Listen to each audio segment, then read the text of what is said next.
Hi everyone, thanks for dropping by my YouTube channel today.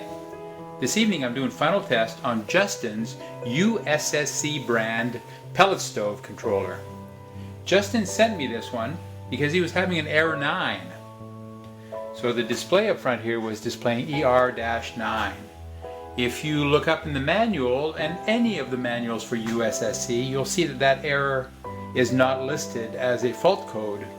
So it leaves people in a bit of a tight spot. Last year I spent some time on a different pellet stove controller and I resolved one of the issues that relate to Err9.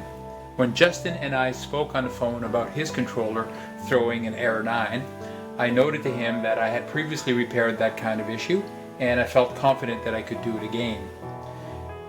I have the controller currently on my tester. My tester is made up of a few things.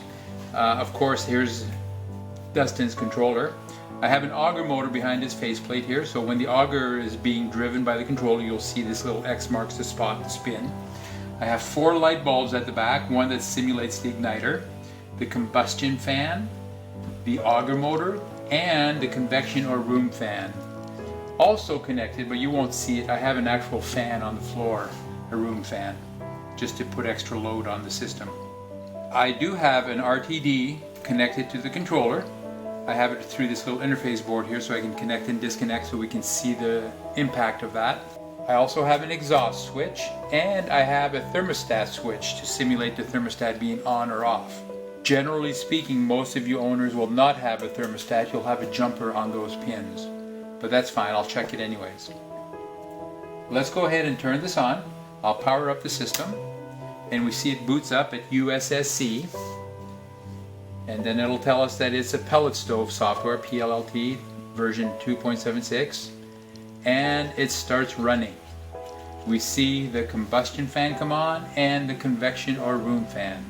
The convection is on mostly because I have an RTD connected to the system. I will note, and I've mentioned this in all my previous videos, that this RTD is not the correct one for this controller. So it does not give the correct temperature. It actually gives 175 degrees Fahrenheit, and that's why the convection fan came on, because it thinks it needs to blow hot air into the room. If I disconnect it, we get the convection fan go off because the controller sees a temperature of 0. So let's connect that back up. That causes the fan to come back. So the next quickest thing I can do here is go into self mode test. I do self-mode tests by pressing the off key and the auger key at the same time for approximately 3 seconds. So let's go do that.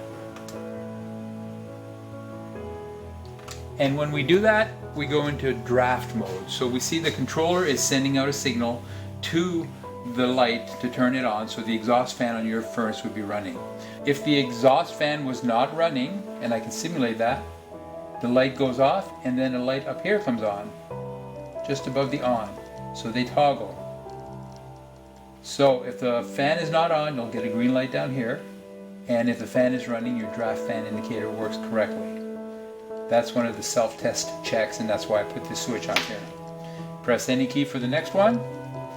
We go to the room fan, we see that the convection fan came on, and by my feet the other fan that I have is also running.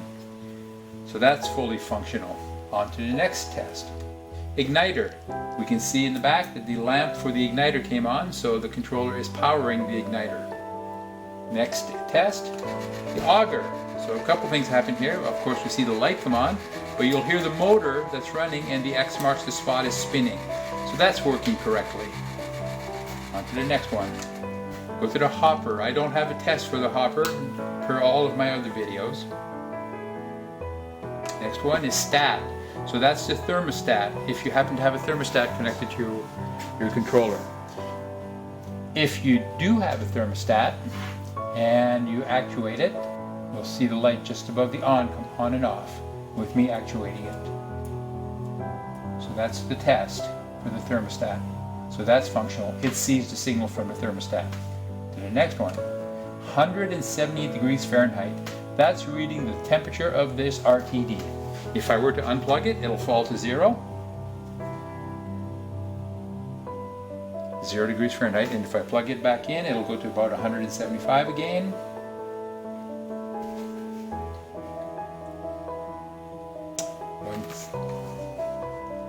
Close enough for now. And if I were to apply heat to it by pinching it,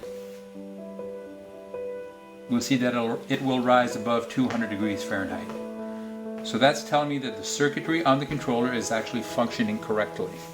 The next one, 60H, which refers to the frequency of the power incoming to the controller, which is standard for North America, 60 Hertz. And that's it. That's all the self-tests. So Justin, as you saw, the controller is once again able to control every feature of your stove, every motor, every heater element, and it's reading the temperature correctly and it's reading the sensors correctly. I do want to thank you for sending me your controller. I appreciate it very much. If any of you other owners out there have a pellet stove controller similar to this one or a different brand and you have a service need for it, feel free to contact me. My contact information can be found in the video description just below this video. I hope you'll take the time to give this video a thumbs up. I would appreciate that. And go ahead and subscribe to my channel. That's also a nice thing. Thanks everyone. Bye bye.